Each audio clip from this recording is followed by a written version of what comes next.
สบายดีเด้อจ้ะพี่น้องทักทายสบายดีหลังจากที่ใส่บาตรแล้วก็ไปส่งนักเรียนบัดนี้สิมาอันน่ะพ่อใหญ่ทอนทั้งยังบ่มาอยู่หับรถพี่น้องคำคูณรถคุณอาน้องชายพ่อใหญ่ทอนพี่น้องเพิ่นออกรถใหม่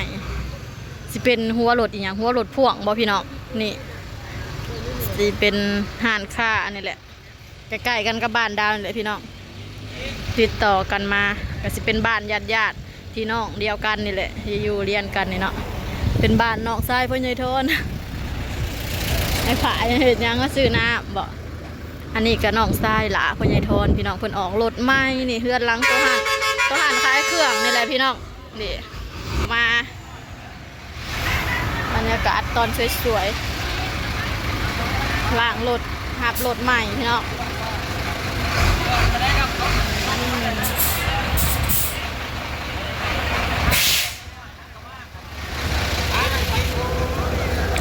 รถใหม่เพิ่นออกรถใหม่รถพาหาเงินหาคำนี่เลยพี่น้องเอ้ยเพิ่นกระโทรบอกให้พ่อใหญ่ทอนนะครับ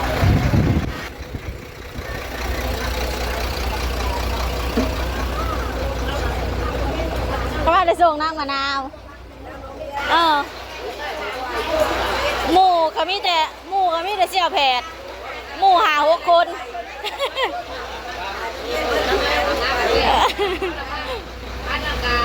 แล้วเป็นบาทด้วยน้ำนะแล้วเศร้าแล้วจังสิไปเพิ่นบ่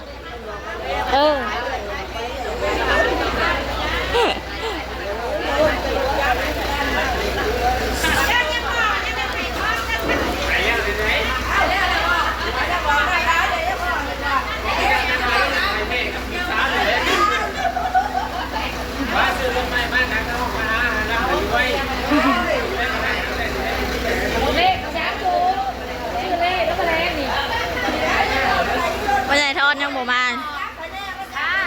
เลขมันจะเมื่อมันจะนั่งมาออก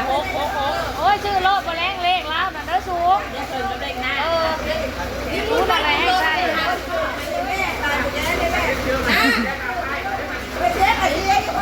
นะลิมุนบนกินดีแกงเลิกหุ่น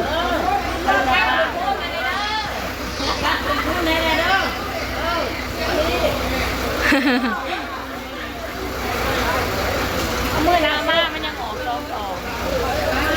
น้ำหวานบ้าได้ยังอันนี้น่ะจะมากินหลายอันแท้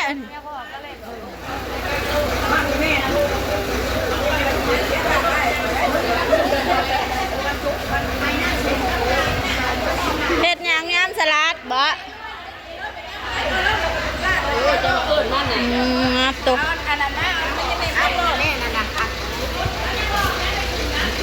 น้ำสลัดน้ำไทยน้ำมะนาวเนี่ยน้ำนะพวกนี้เราว่าอยู่เพื่อนพอได้ใส่อยู่ดอกเดี๋ยวทำมือเอา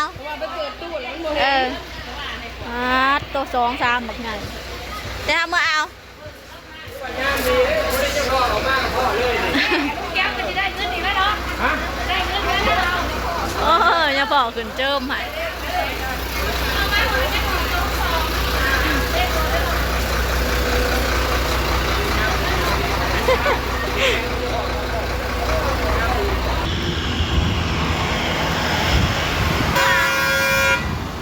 เอาหมักนาวก่อนพี่น้องเอาหมักนาวมาใส่ยำสลัดจะเห็ดยำสลัดสู่สู่น้องกินแต่ไม่ได้อายแต่น้องเพื่อนน้องเดียวกันเลยพี่น้องมาหับมากล่อมมาคูณรถใหม่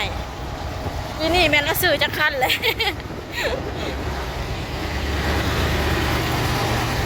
เดี๋ยวสิพาไปเบิ่งทะเบียนรถพี่น้อง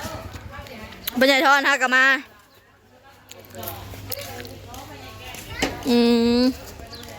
นี่พี่น้องตัวเด็ดเรื่องงามแท้ปั๊มมา6 5 6 6 6 3 6 6 3ตัวไปพ่อใหญ่ทอนไปหับไปขำไปคูณไปจะมาน้ำล้างเจ้ากันน้ำล้างเห็ดน้ำสลัดแล้วเพิ่นก็เห็ดอีกอย่างพี่น้องปิ้งแบะบ่บ้านเฮา แพะพันธุ์บ้านเฮานี่แหละ โอ้เอาคันใหม่เด้เปลี่ยนคันใหม่คันต่อยคันใหม่ได้คันนั้นคันนี้มาแทนบ้านนี้ อืมเด้อันนี้น้องชายเป็นนายทอนคุณอาวน้องชายละอาเป็นนายทอนพี่น้องเอ้ย อันซ้ำเก่ามาแล้วกันใหญ่คือกันทหารมันมา เอาเตะหัวมาวะ ทหารกับพอไปอยู่เรือน เออ แก้หางอะไรที่เก่าหมดเลย เป็นนายทอน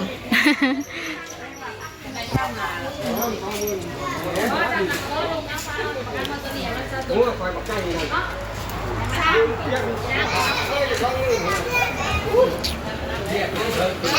จะมายุ่งผู้ใหญ่เด้อ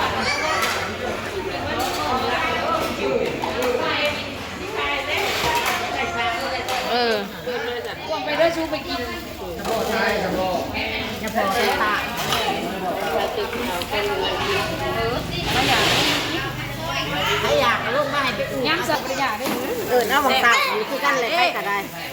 กี่ได้ได้แม่เด้อืม ตัวนี้มันบ่ใส่ตัวนั้นมันเฮิง ตัวนี้ชด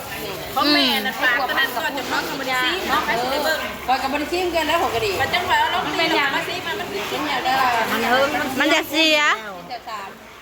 มันไม่ได้กระสาบ มันเหม็นสาบ ห่างไผ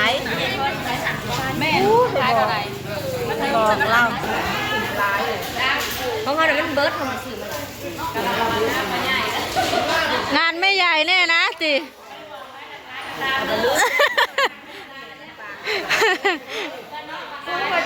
ห้องเอ่ยน้องหลายสิมีผู้ใดติมีแต่เอ่ยน้องนั่นหมื้นี้ บอกคนหนึงก็ยังคนหนึงเนาะมันจะบอกว่าทุกคนก็เบิดไอ้เตะรู้ตะปูนพ่อใหญ่ตะวันบอกเอาปืนแล้วก็พ่อแล้ว ก็เป็นตาแซ่บสบาย ละทักเอาหน้ามันหวดหามันนะ มันจังนัวเนาะ ซ้ายเอามา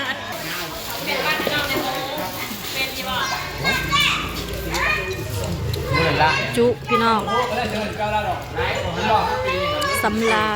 บอกลูกเลย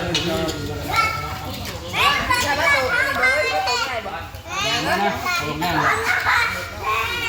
แต่งขึ้นโลก โอ้ติ๊ก